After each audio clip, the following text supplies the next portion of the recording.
guys, good evening and welcome. We're going to get started right on time so that you can go home. So I'm going to start with some introductions. Thank you for coming. My name is Jessica Oki. I'm counselor for students' last names A through G. Many of you have already worked with us and know us. We also have Miss Lindy, familiar face, last names H through N. We have a new person on board this year, and I'll just let her introduce herself. Good evening, my name is Danielle Jastro, and I will be working with students' last names O through Z. I've been working as a high school counselor of sorts for about 15 or 18 years, so I'm excited to be here with you. Great, and we're excited to have her. She brings lots of college expertise to us, so it's been great. So this is Financial Aid Night, but we wanted to start out with just like 5 minutes of a quick summary of some of the other college information that you need to know. We did give all of the seniors a seminar last week where we walked through a lot of the things they should think about planning for after high school, how to do college searches, things to consider, visits, all of that. But we wanted to give you the condensed version, and then if you have questions, you can reach out to us. But we talked about exploring college options, and we emphasized that when we say college, we mean any training after high school. Could be 2-year, could be technical, could be 4-year, public or private. Doesn't matter, we just encourage them to seek out further education. We also talked that there are other opportunities in military or the workforce that they could consider as well. But we spent most of our time on the college route because that takes more planning and there are more steps involved. So we talked about the college search and review process. We encourage students to think about what's important, location, major, the size of the student body, things like that, and kind of narrow down a list of colleges from there. We really want to make sure students are only applying to schools that they're really excited about, not schools that, well, I've heard of this school and I just want to see if I can get in, or my friend's applying, so I think I'll apply too, even though I don't know anything about it. We want them to apply to schools that they want to go to and narrow it down to, a nice list, maybe 5 before they start applying. It doesn't help them to apply to 20 schools. It just gives them a lot of work to do and it delays the decision until later. We also encourage them to meet with college admissions representatives. We have lots of representatives that come right to our school to talk with students, and we show them how to find out who will be at our school and how to sign up to see them.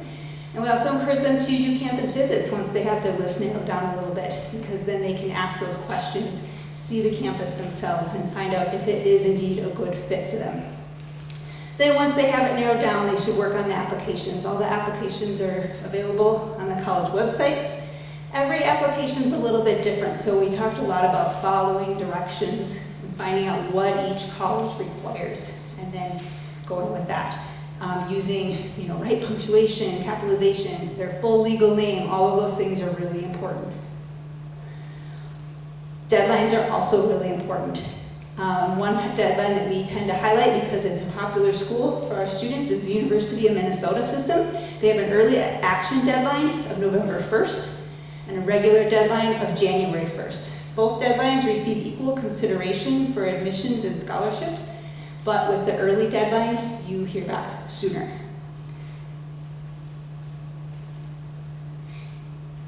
We also introduced a tool, actually we didn't introduce it because we introduced it in 10th grade, they used it in also 11th grade, but we reviewed a tool called Naviance. It can be used for a lot of things, researching colleges, researching careers, and this is the year they're really going to use it because they have to log into Naviance to request any transcripts that they need sent to a college and to request any letters of recommendation if their application requires a letter of recommendation. Some do, some don't. So we talked about the guidelines of when to ask for a letter and how to ask for a letter. And we talked a little bit about scholarships. We'll be having a scholarship bulletin starting a couple weeks maybe. And it usually comes out every few weeks, a couple times a month. As we get more into when there's more scholarships, it comes out more often. But we just list scholarships that we know about, who's eligible, how to apply. And in that bulletin, there's usually a good chunk of scholarships that are specifically for Richfield High School students. So those are the really good ones that you should apply for anything you're eligible for. But those are good because it's a smaller pool. And if they specifically want a Richfield High School student for those. In the spring, we'll have one from the Spartan Foundation, and they give out 25 $1,000 scholarships. And so that's a lot of scholarships, and sometimes we don't even get 25 applicants. So we have to go find people, say, hey, I think you'd be a good fit for this scholarship, you should apply. So those will be sent out to students by email and posted on our website. So we talked a little bit about that, and some scholarship websites. So that's the very condensed version of college admissions. You're welcome to call us if you have questions, or if you're working through a specific application and you and your student have questions. But we want to spend the bulk of this evening on financial aid, because sometimes paying for school can feel intimidating. And we have an expert here. We have Susan Ant joining us from Normandale Community College. She's the director of financial aid, and she's very knowledgeable and can answer questions about financial aid even outside of Normandale. So I'm going to turn it over. Thank you. Thanks for coming tonight. I know it's tempting to be outside when the weather's nice like this, but it's a good time to be talking about financial aid. In the olden days, just a few years ago, no, that's okay. We would start this process in January, so it's weird for me when it's still light outside and there's no snow on the ground that we're talking about financial aid. But as Jessica mentioned, I work at Normandale, been at Normandale about 9 years, but I've been in financial aid for about 20 in different private schools, four-year schools, so I do have experience in other areas. Want to go through a little bit about the financial aid application process tonight. Certainly time during this presentation if you have questions, but I also understand that financial aid has a lot of personal information in it, so if you want afterwards, I can stay and answer questions individually for you as well. So we're going to talk a little bit about the applying for financial aid process, and I just want to kind of start out just so you know that other people in your same situation. Discover Loans recently did a survey of students, about 1,500 parents, I guess, who have college-bound students potentially. And so they asked who was going to be filing the FAFSA. About 43% of the parents said we're just going to do it on our own. We don't need our students to be involved. About 37% said both the parent and the student are going to work on it. And this is usually what I recommend because it is actually the student's form. And it's good for the student to at least be in the room and kind of figure out what's going on, because they might get asked questions by their financial aid office, and it's good for them to have an idea of what's been done. 17% said the students are going to do it. The parent said the student's going to figure it out. I'll sign off on it, but I'm not going to do that. This is the student who's going to actually fill out the form. And then about 3% said they're not going to complete the FAFSA at all. So when they asked those people, why aren't you completing the FAFSA? About 50% of them said, we don't need financial aid, so we know how we're going to pay for college, we're not asking for any financial aid. 37% said they don't think they will qualify. And I always think this answer is interesting when I hear people say that, because the FAFSA is a pretty complicated formula. So it takes all this information and chugs it into a formula and says based on how much you make and how much you have in savings and how many students you have in college and how the age of the older parent, I mean, it's a pretty complex formula, and it says you may qualify for this amount based on that. So when these people say, I'm not going to qualify for financial aid, I want to say, how do you know that? I don't even know that you're not going to qualify until you do the FAFSA. And then 13% just had other reasons for not filing the form. And then the last question they asked is, what do you think? Are you nervous about filing the FAFSA? And about a third, just over a third, said, I'm nervous. I'm anxious about filling out this financial aid paperwork. So the other part said, I'm fine. And then I think there's this part that said, yeah, I'm fine. It's going to be fine. So it's okay to be anxious. If a third of parents are saying that they're anxious about it, based on what I see when I go to these presentations, the rest of them, there's some percentage that maybe think they're fine, but are saying they're fine, but maybe don't quite feel so fine. So it's okay to be nervous, but it's also okay to ask for help. So there's lots of places you can go to get help. The financial aid offices at the colleges you're applying to. A lot of places offer financial aid completion sessions, and that's a great place to get help with the process. You can certainly do it on your own, so don't feel like this is something that can't be done, but there is help out there if you need it. So our tips are to start as early as possible. And the interesting thing, as I mentioned, we started the FAFSA now it starts next Tuesday, October 1st. And a lot of financial aid people are out here doing what I'm doing tonight, which is to say, as soon as it's open, you can go out and do it, get it done, get it done right away. And then the financial aid offices get the information and say, well, we're probably not going to respond until maybe November or December. So it is a little bit of hurry up and wait. But the goal of getting it done early is really just to say that gives you the most time, if additional information is needed, to kind of get that completed and find out what it's going to actually cost to go to college. So that's the part of that recommendation to say getting it out early. We want to make sure that you have your information out there. Yes? Do you have to have a school chosen in order to fill out? That's a great question. You do not. So when you file for financial aid, and we're going to talk about 2 different ways to do it, but when you complete the financial aid application, you don't have to be admitted to a college even. You don't have to have decided on where you want to go. But you do usually have to be admitted before you can get an official financial aid award. So there's no order. You have to do the FAFSA first or admission first. You can do them in either order. Just know they might not give you that final financial aid award until you've been admitted to the college or until the student's been admitted.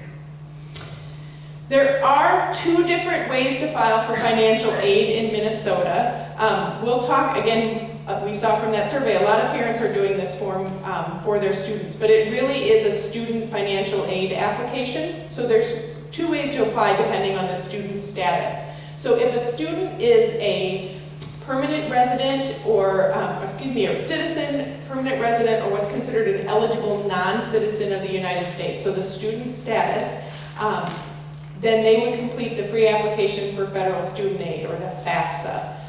And so again, it's based on the student status, not necessarily the parents. The state of Minnesota said if there are students who don't meet that qualification, so if they're undocumented, they can still apply for financial aid through the state of Minnesota, and so they do that through the Minnesota DREAM Act application. So again, that's based on the student status, and you only need to do one of them. So if you're eligible to do the FAFSA, you should do that. If you're not, then you can do the DREAM Act.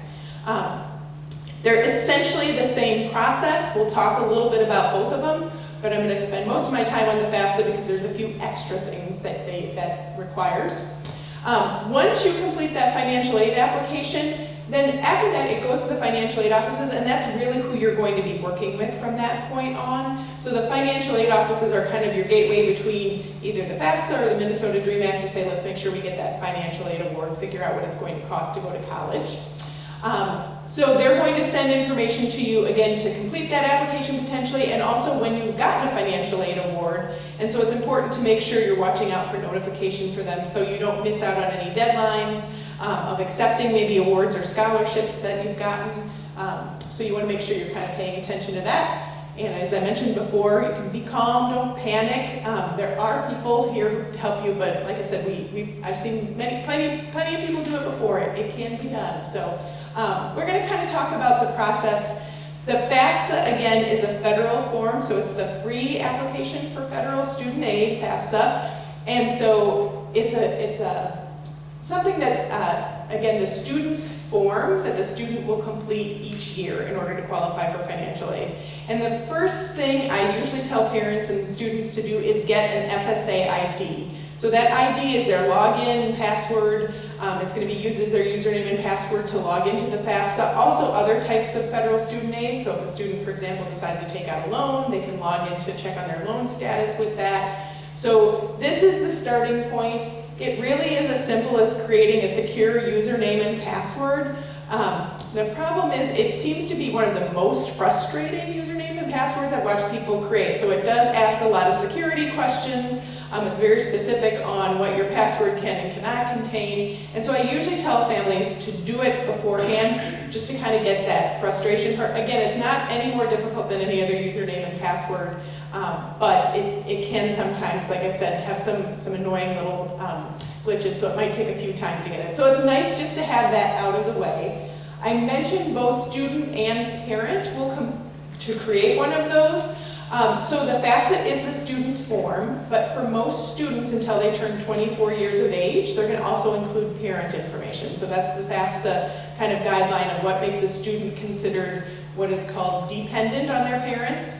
If they're under 24 years of age, other ways that they can be considered independent or not have to include parent information is if the student is married, has a dependent child that they support at least 50%, has been an active duty in the military or is a veteran, if they've ever been in a legal guardianship or a ward of the court, or if they're orphaned. There's one more I'm missing. Oh, if they've become an emancipated minor, or if they're at risk, homeless or at risk of homelessness and not in the custody of a parent. So unless if a student meets one of those cases, they are probably going to be considered dependent and include parent information on the FAFSA. Now there are always some situations that don't quite fit into those check boxes, and we're going to talk a little bit about what to do then. But for the most part, for those students, if they don't meet those criteria and they're under the age of 24, they will include parent information on the FAFSA as well. So again, creating a username and password is something that we recommend you do at the beginning. You can wait till the very end of the FAFSA to do it, but like I said, I've watched families do that where they get right to the end and then they have to do that and they're getting frustrated because they're like, I thought it was almost done, and then I have to do this still. So if you have that done ahead of time, you can do this now. So you can create this even before October 1st when the FAFSA opens. The FAFSA website then will be the next thing. Again, it begins on October 1st. So you want to make sure you're at the right website, FAFSA.gov. It's a federal form, thus the .gov website. There are other places that will gladly charge you money to do the FAFSA for you. You're in the wrong place if they ask for credit card information. It is the free application for federal student aid, so you shouldn't have to pay for it. There are tips as you go through it, so there's little helps and hints if you have questions about what specifically they're asking for, so it kind of helps describe some of that information. It's the one application that you need to do for most types of financial aid, for federal financial aid, so federal Pell Grants, federal student loans. The state of Minnesota uses it for their state grant and other state funding programs. And most colleges use that for their institutional financial aid as well. Some schools might ask for an additional form, but for almost every school, the FAFSA is going to be the starting point for you. It started on, or it will start next Tuesday, October 1st. It actually runs through the following academic year, so it'll actually, we're filing the 2020-2021 FAFSA for students who are seniors right now. Yes. So did you say both the student and the parent should have unique IDs? Correct. The same IDs? Correct. So the student's going to have. Yes. And So, is there going to be a way then to link the information? yes. So when, based on the students? yep, so the question was both student and parent need a unique FSA ID. And it's actually as specific as, because you can use an email address as your username, so they have to have separate email addresses too. So if you have a family email account, somebody's going to have to decide who gets to use that, and then you're going to have to create another one. The other tip is for students, don't use your high school email address, because I believe they end when the students graduate. And then you'll find yourself locked out of your FAFSA the next year. So make sure you use an email address that will be around in a year. But yes, it is a separate account for both student and parent. And then they'll ask for, the form starts with student information, and then they'll ask for parent information later to kind of link that information. Yes? Filled out one like 15 years ago, was that still active? The FSA ID is new within about the last 3 years. So if you did a FAFSA previously, you might have had what was called a PIN instead of the FSA ID, and they used to link the PIN to the FSA ID, and they're not even doing that anymore. So they're just saying create a new FSA, because they've actually improved the FSA ID since they transferred over from the PIN. But they may recognize you from, if you've had your own student aid previously, they might recognize you from that if you created that. And same thing for if parents are students right now, they might have their own active FSA ID, so that you can use that for your, so if I'm a student and a parent, I'm going to fill out the FAFSA using my FSA ID, and my child's FAFSA, I will use my FSA ID as their parent signature. So the FSA ID is kind of a unique identifier, electronic signature, so to speak. So again, the parents can actually start to, yes, go ahead. So the student's application is what they're actually looking at for what the student needs, but the parent fills one out too, and that's just really for the purposes of providing financial information, maybe? Or So the whole application is providing financial information. So the FAFSA is what we look at for what we call need-based financial aid or financial aid. So it's going to be based on income, assets, the number in the household. So basically the whole calculation at the end of it is saying, after you pay all your bills and save money for a rainy day, how much do you have left over to pay for a college education? So that's kind of the goal behind this application. So, and we'll kind of walk through it a little bit so you might be able to see, but the student will start filling out some information about themselves, and then it'll say, tell us a little bit about your parents and their financial information. And then they'll go back and say, now tell us about your own financial information. If students have worked, so they'll ask if they have any, if they've had any earnings, if they make any money. But it is one application that's asking financial information about both the student and the parent. So when you log into the FAFSA, a student can start it, and again, most of the time I recommend, if you can, to be in the same room at least. So the student can start it with their username and password, or they can log in with their social security number, date of birth, and some other information. Or the other option is a parent can also log in on the student's behalf. If you're going to do this, so if you're filling out the FAFSA saying, I don't want my student to be bothered with this, then you want to make sure you know their social security number and their name as it appears on the social security card, date of birth, and all that other information. So it's going to ask you to give them that to start that application. There is also a mobile app for the FAFSA now, and my joke used to be that I don't like it because it's only as big as my phone, and I have bifocals now, it's not that easy to see. But the students do really like doing it this way because it prompts them along. So it does have a little bit of a kind of cheerleader aspect. So it says, answer this for me, great, you're halfway there, you almost did it. And so it's not a bad thing. You can do your FAFSA totally on your phone, and like I said, a lot of students are doing everything on their phone. So I have given it a try, and it's totally secure. It's the same thing as the other app. And then if they decide to take student loans and do other things with federal student aid, they can always go back to that mobile app. It does ask them to log in every time, so you're not putting all that personal information in your phone, and it just can be released to anything. But so the mobile app is a really good way for students to get the FAFSA done. Again, if you can see that tiny print, then it's a good way to get it done. So this was new last year, I believe, that mobile app they introduced, and they've done some great kind of improvements to that. So when you complete the FAFSA, as I mentioned, both students and parents will put in kind of some information about themselves, and then it's going to ask for tax information. And I kind of skipped by this earlier, but the FAFSA that we're doing for next school year, so the 2020-2021 school year, is using 2018 tax information, so what you completed just last fall. And a lot of people are saying, well, right now it's 2019, this is more recent, and should I put this in here? But it knows what it's asking for, so it wants 2018 tax information. And the reason why they do that is because if you've already filed your 2018 taxes, which you have, most of you probably have, then you can use what's called the IRS data retrieval tool. So it's already at the IRS, and they can connect you directly to the IRS website. It pulls in the information from your taxes, and you don't have to answer the majority of questions. Both students and parents can do this. It's secure, it's quick, and if you get selected for a process called verification, it means you don't have to provide as much information to the schools. So we really recommend doing this data transfer information. The one thing that's a little frustrating for people or makes them a little bit nervous is it pulls in your information, but then it says transferred from the IRS. So you can't see what it pulls in.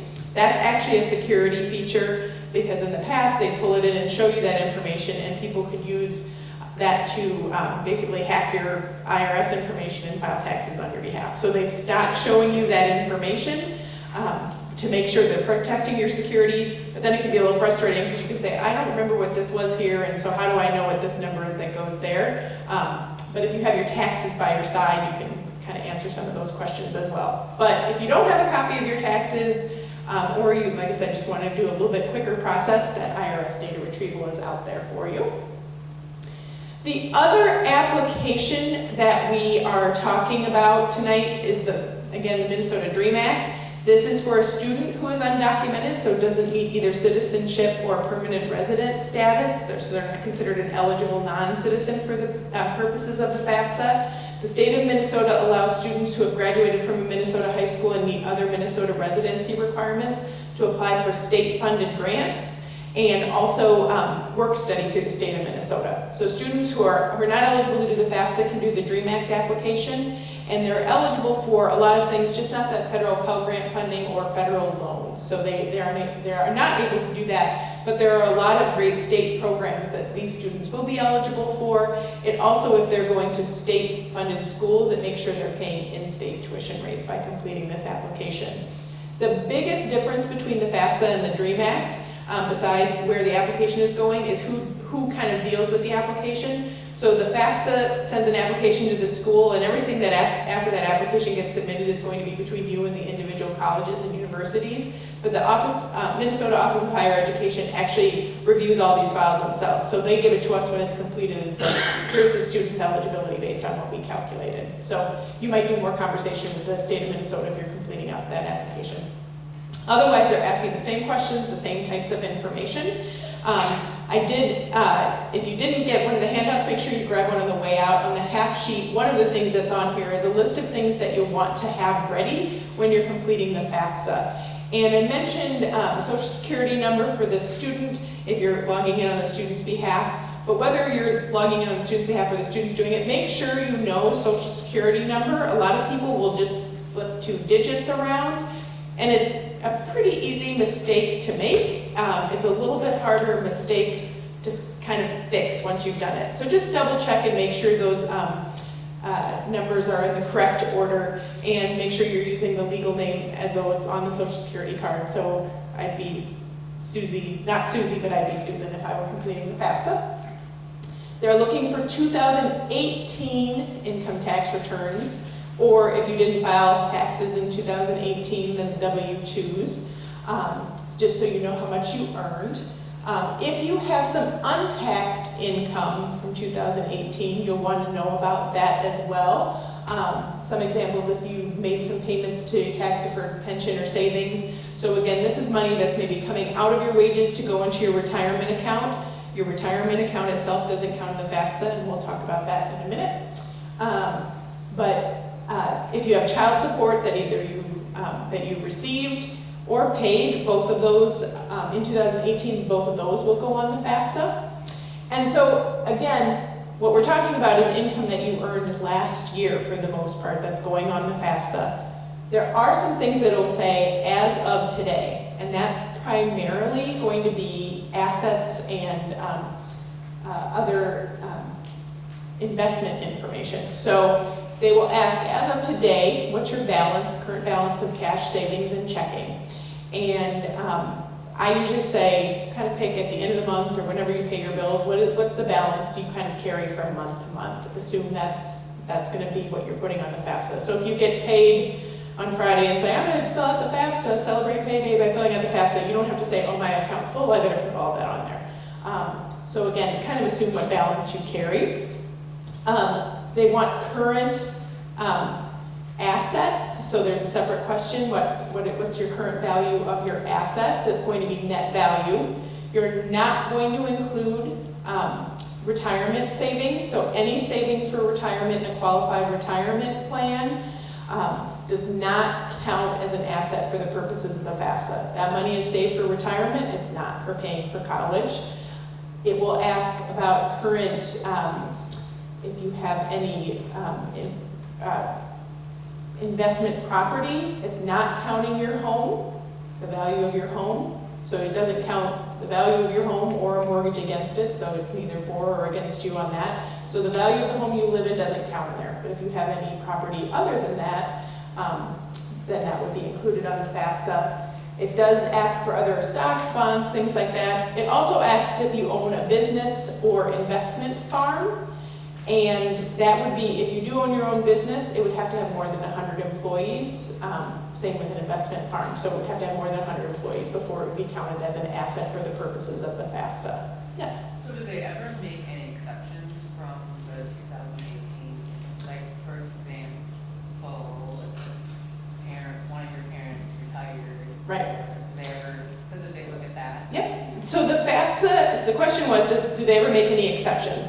The FAFSA is a form with boxes. It wants exactly what it's asking for. So somebody once told me, don't try to trick the FAFSA. The FAFSA asks for 2018, put in 2018. We are going to talk about what to do if something has changed. So if you're saying somebody's retired or lost a job or something, my wages are totally different than they were in 2018, then there's a process where you do that through the financial aid offices where you're applying. So there is a process to go over that if something has changed. Because the other thing that we talked about is if there's any child support, and sometimes that changes when the student turns 18 or graduates from high school as well. So that's another one that comes up a lot. So I mentioned when you were doing, when we were talking about the IRS data retrieval, that sometimes we ask for additional information. So my first plug is the financial aid office doesn't ask for information, or at least our financial aid office really tries not to ask for information we don't need, because we know this is a stressful time. You don't want to turn in a lot of documents. A lot of people get these messages from us and say, what did I do wrong? I wasn't lying, I promise. This verification is just a normal process. About a third of financial aid applicants have to complete this verification process, and it's really just a check and balance so that the government says, we're not just trusting that everyone's going to put on everything exactly like they said. So they ask us, the financial aid administrator, saying, will you check this against their taxes and make sure it's correct? So if you do that IRS data retrieval, we don't have to look at your taxes because it came right from the IRS. But they might say, can you tell us how many people are in your household? How many of those people are in college? We might ask for W-2s from a student. There's a number of things that we might ask for, again, just to verify that information. And it's not because you're in trouble, it's just because we have to do that. We're required to do that. How does it work with split families? That's a great question too. So if a family is split, so if students' parents have divorced, who completes the FAFSA, or how does that work? So the first question is who is going to complete the FAFSA? So the student is going to complete the FAFSA with the parent who they live with for the majority of the time. So if a student lives with one parent for, let's say, 7 months out of the year and the other parent for 5, they're going to put on the FAFSA the parent they live with for 7 months out of the year. If it is truly 50-50 split, 6 months, 6 months, then it's going to be the parent who provides the most financial support.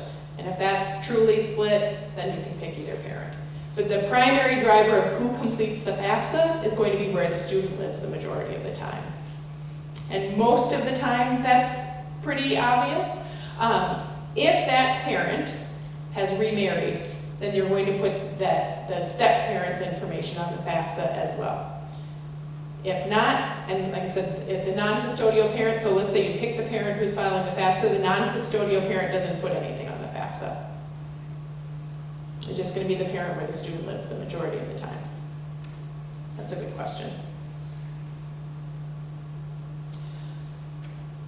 Oh, the one other thing is, if you get selected for verification, sometimes we'll make changes to your FAFSA. So let's say you accidentally put on the FAFSA that you claimed 40 dependents and you meant 4. So we might fix that number. And so you might get something saying your FAFSA's been changed, that's by us. We ask you once, if you've been submitted information to be verified, don't change the FAFSA after that, or if you do, at least call the financial aid office. Because otherwise we're going to say, if you change it back to 40, we're going to change it back to 4, and we're going to go back and forth for a while.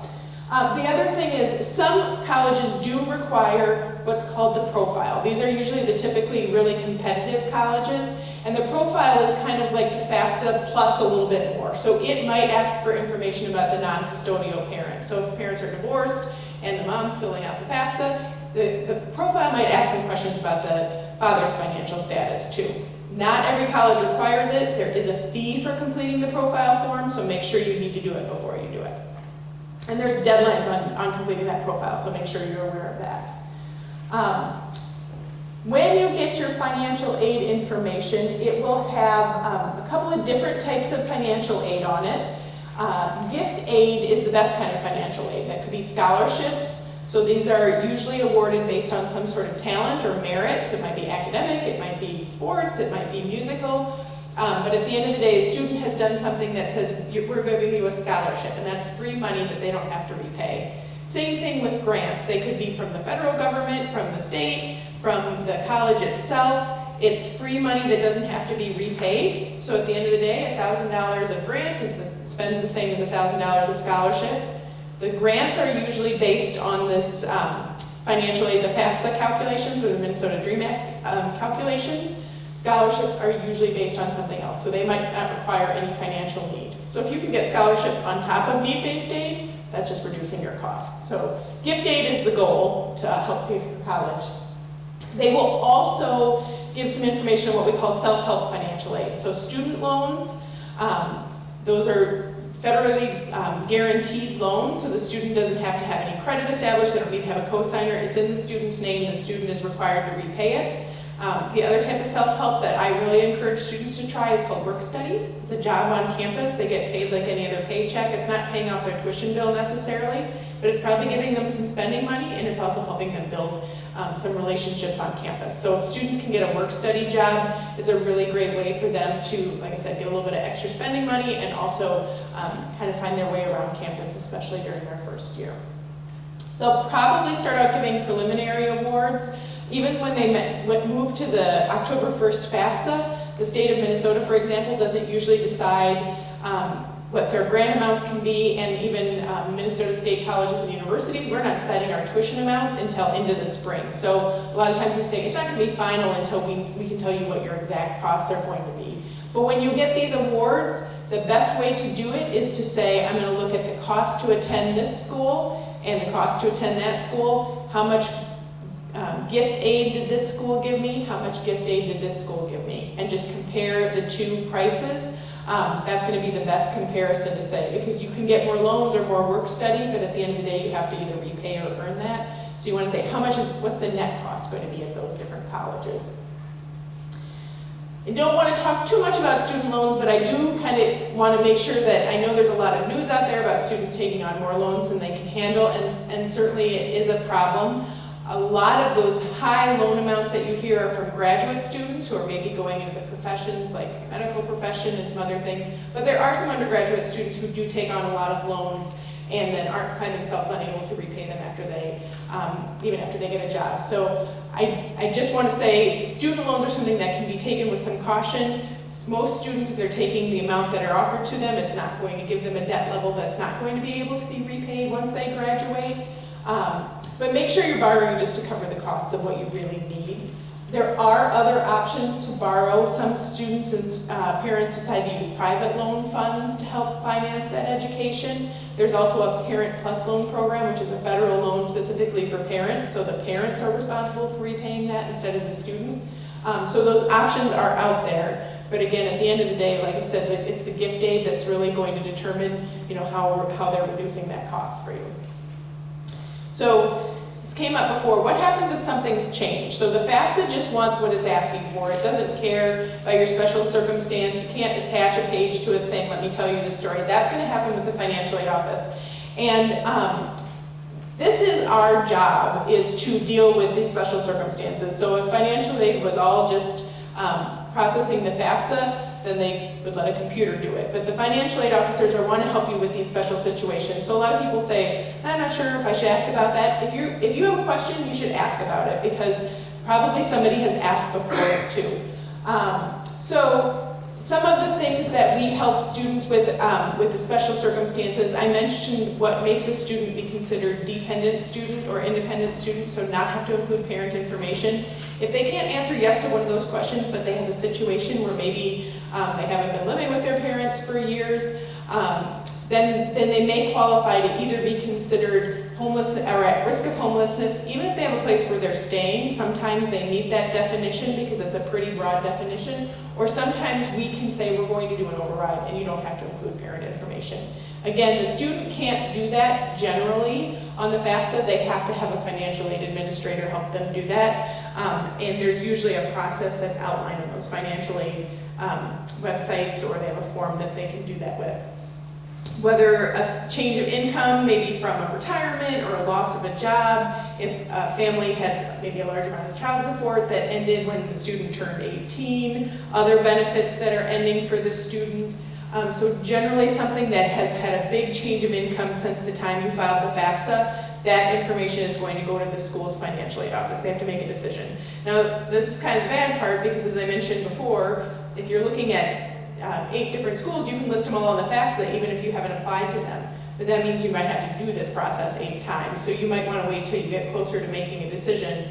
But for a lot of families, this can make a significant difference. So they maybe submit a special circumstance form and qualify for a lot more financial aid. It is worth asking the question if you have it. Like I said, they might say, well, that might not make a difference, or we can't adjust for that, but it doesn't hurt to ask, because this is our job to make sure that we can help you afford your education. The other thing I should mention related to that is when the FAFSA comes back, it gives a result called the EFC, and EFC stands for Expected Family Contribution. And a long time ago, that used to be kind of what you would expect to pay towards college education. It really isn't that anymore. It's just kind of an index number. But sometimes a family gets a result that says, you know, even if you think about that a little bit of what, this is how much I have to pay towards a college education each year, and you get a number, so let's say a family says, well, our EFC was $50,000, which again, it's not exactly that, but it says you have $50,000 lying around each year to pay towards a college education. And you say, there's no way I don't even make $50,000. If you think something's wrong, ask the question, because I've had a family who meant to put in that I'm trying to remember, they must have had 10,000. They put in the cents, so they put in too many zeros, and it put their assets way up, and it made it look like they didn't have any need for financial aid. And when we talked to them about it, we're like, yeah, it's just a couple extra zeros, but it makes a big difference. So sometimes you make a mistake on the FAFSA, believe it or not, and a couple little zeros in the wrong place really can make a difference. So if something looks wrong, ask the question. Don't be afraid to ask. I put a list of kind of some things to help you go through this process. FAFSA.gov is going to be the place for all things FAFSA. If you have somebody who's not yet a senior and you kind of want to figure out what they might qualify for, there's a form called the FAFSA Forecaster. So it's all the fun of filling out the FAFSA early with none of the financial aid awards at the end of it. But it does give you kind of some ideas of what you might get from the FAFSA. Every school, too, is required to have what's called a net price calculator, and that will give you your estimate of financial aid at that particular school. I'll be honest, Normandale, for example, we have one and it's really broad. So it says you might pay between $2,000 and $4,000 to go to this school. So that's a pretty big difference, right, if it's giving you those big broad ranges. Some other schools say, we're going to tell you to the penny what we think is probably going to cost you. So every school is worth trying that. I also think a lot of people will say, there's no way I can afford that school. The tuition and fees on the website are way too high. That's what that net price calculator is for, because the tuition and fees that they list on the website aren't for you. You want to figure out what your financial aid eligibility is at the end of the day, and that net price calculator will help you do that. The other thing, the other thing on there at the end is the Minnesota Goes to College and Minnesota College Knowledge Month. So October is College Knowledge Month in the state of Minnesota. So they're doing a lot of things. That's when the National College Fair is in downtown Minneapolis. A lot of schools are removing their application fees for the month of October, so that's a good time to do it. There's also a lot of financial aid help sessions in the month of October. So if you, like I said, if you say, I just want a little bit of help doing it, that's a great way to find one of those sites that's hosting a session and can help you do it. But again, there's a lot of people who want to make sure that you get that FAFSA done correctly. So make sure you ask for help. It's okay to ask for help with this process. And you have knowledgeable counselors here too who can help guide you through that process or help you find the right person to ask. So that is a lot about financial aid in a very short period of time. What are you still thinking about that I haven't answered? I have a question. I did this process like 2 weeks ago and it let me submit it. Mm-hmm. It sent me back a little yellow letter that said, please, what I did is I transposed 2 letters in my son's name that's on his social security card. Okay. So I had to fix that and it's been fixed, but it accepted it. So you said October 1st is the... Yes. You did the FAFSA for the 2019-20 school year. So right now we're in the fall of 2019 through summer 2020. FAFSA is open, so in just 1 week, then you have to make sure you're in the right year, right? So when all of you start next week, you want to make sure you're looking for the 2020-21. It'll kind of have 2 different tabs to do it. So you've gotten some practice, which is good. And if your student decides they want to go to summer school next summer and they want financial aid for it, they're ready, way in advance. So it's not bad, but you got the little problem figured out before you had to. So, but yes, to actually do the 2021 FAFSA, you do have to wait until October 1st, which means midnight on October 1st. So if you want to stay up late on Monday night. Yes. So just to reiterate, it is not based on 2 biological parents. It's based on the main parent and then that step parent. Correct. So if a parent is remarried, a biological parent is remarried, then it's looking at the household income as a way to think about it. So I've had questions too from parents saying, well, when we got married, we agreed that I was paying for my kids to go to college and they were paying for their kids to go to college. But it's just looking to say what resources are in the household. So that doesn't necessarily change who is paying or something. It just changes the calculation for getting the financial aid. It does ask it will ask questions about both the biological parents in the very beginning with the highest level of education they completed, and that's just to kind of collect some information for federal student aid. So it's more of a survey question. It's not going to change your answer to that. It also, if there's a situation where the biological parents are living together but not married, then it does ask for both parents' information if they're living in the same household.